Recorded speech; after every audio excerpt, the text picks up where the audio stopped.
Hello everyone, আসসালামু আলাইকুম। আজকে আমি আপনাদের সামনে আরেকটি নতুন রেসিপি নিয়ে এসেছি। দুধ আর ডিম দিয়ে একটা ডেজার্ট, গরমে প্রাণ ঠান্ডা করা একটা ডেজার্ট খেলে একদম মন প্রাণ ঠান্ডা হয়ে যাবে।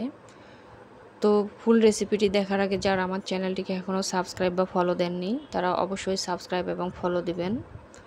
তাহলে চলুন দেরি না করে ফুল রেসিপি দেখে নিই। আমি চুলায় হাঁড়িতে এক কেজি পরিমাণ দুধ জাল করে নিয়েছি। দুধটাকে আমি একটু ঘন করে নিয়েছি। এখন দুধটা হালকা গরম আছে এবং চুলাটা আমি অফ করে দিয়েছি। এখন এর মধ্যে আমি হাফ কাপ পরিমাণ গুঁড়ো দুধ দিয়ে দিলাম। দিয়ে আমি ভালোভাবে মিশিয়ে নিব। গুঁড়ো দুধকে ভালোভাবে মিশিয়ে নিব।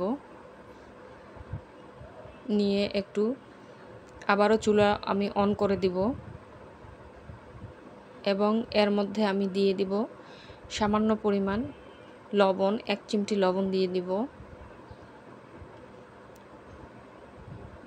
আর দিয়ে দিব এখানে হাফ কাপ পরিমাণ চিনি। আপনারা মিষ্টিটা যে যেরকম পছন্দ করেন সেই অনুযায়ী দিতে পারেন।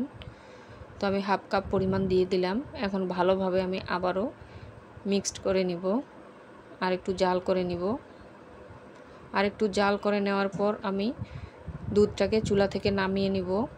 অপর দিকে আমি আরেকটা প্যান বসিয়ে দিলাম। এখন এখানে আমি আবারও হাফ কাপ পরিমাণ চিনি দিয়ে দিব।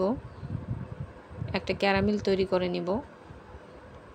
তো চুলার আঁচটা একদম আমি লোতে রেখে দিব। লোতে রাখার পর আস্তে আস্তে চিনিটা গলতে শুরু করবে। এভাবে চিনিটা যখন গলতে শুরু করবে তখন একটু নেড়ে দিতে হবে। এভাবে নাড়তে নাড়তে দেখবেন যে অটোমেটিক ক্যারামেল তৈরি হয়ে গিয়েছে। তো আমার এখানে ক্যারামেলটা তৈরি হয়ে গেছে। খুব সুন্দর একটা কালার। আমি আর বেশি জাল করব না, নইলে পুড়ে যাবে।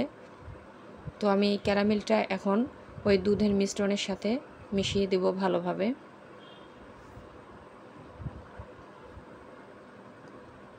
তো দুধের মধ্যে যখন ক্যারামেল দেওয়া হয় তখন ক্যারামেলটা শক্ত হয়ে থাকে। তো দুধটাকে আবার জাল করলে তখন ক্যারামেলটা আবার গলে যায়। তো আমি ক্যারামেলটা দিয়ে দিলাম। একটা ভালো কালার আসার জন্য আমি ক্যারামেলটা দিয়ে দিলাম। তো দেখেন শক্ত হয়ে আছে।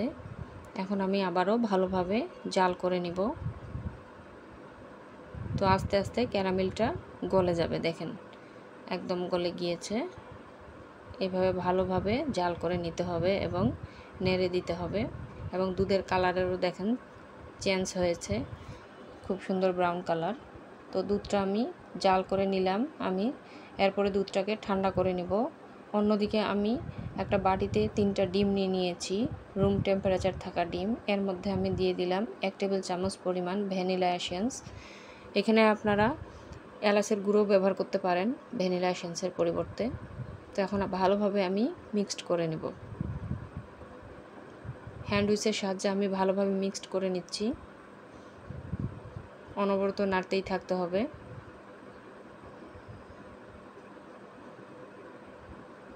এভাবে ভালোভাবে মেশানোর পর আমি ডিমটাকে সেই তরল দুধের মধ্যে দিয়ে দিব। এখন আমি মিক্সড করে নিব ডিম আর দুধ একসঙ্গে।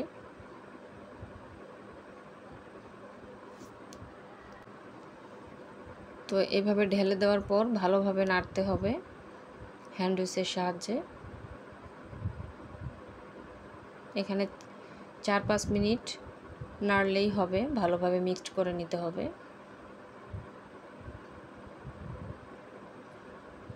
যেন কোনো প্রকার লাঞ্চ না থাকে, এজন্য আমি অপর একটা হাঁড়িতে আমি ছাঁকনি দিয়ে ঢেলে নিব।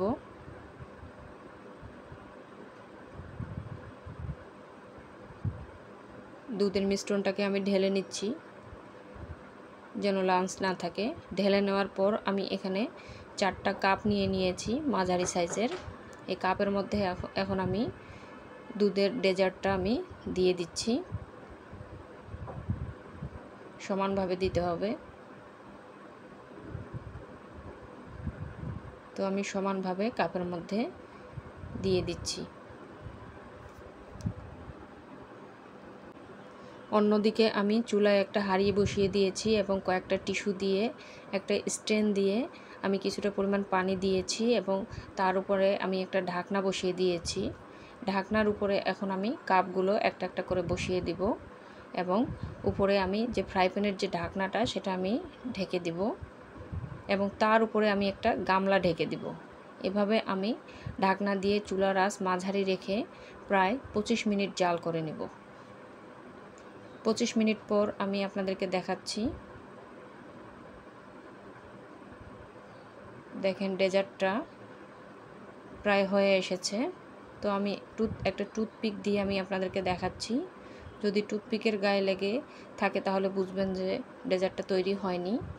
তো টুথপিকের গায়ে কোনো কিছু লাগেনি, তার মানে হয়ে গিয়েছে। আমি তারপরও চুলার মধ্যে আরও 15 থেকে 20 মিনিট রেখে দিব চুলাটা অফ করে। তো প্রায় 15 থেকে 20 মিনিট পর আমি এখন চুলা থেকে নামিয়ে নিব। আমার তৈরি হয়ে গেছে ডেজার্ট।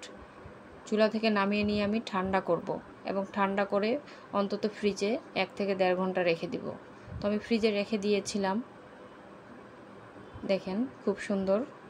তো ফ্রিজ থেকে আমি বের করে নিয়ে এসেছি। অনেক সুন্দর একটা ডেজার্ট, দেখতে একদম দইয়ের মতো। তো আমি আপনাদেরকে একটু সার্ভ করে দেখাবো। সার্ভ করার আগে অবশ্যই রেসিপিটা একবার হলেও তৈরি করবেন বাসায়। এই গরমে খুব মজাদার একটা রেসিপি। দেখেন অনেক সুন্দর, অনেক মজাদার একটা রেসিপি। তো রেসিপিটি যদি ভালো লেগে থাকে তাহলে অবশ্যই লাইক, কমেন্ট, শেয়ার এবং সাবস্ক্রাইব করতে ভুলবেন না। এরকম নতুন নতুন রেসিপি পেতে হলে অবশ্যই আমার চ্যানেলের সঙ্গে থাকবেন।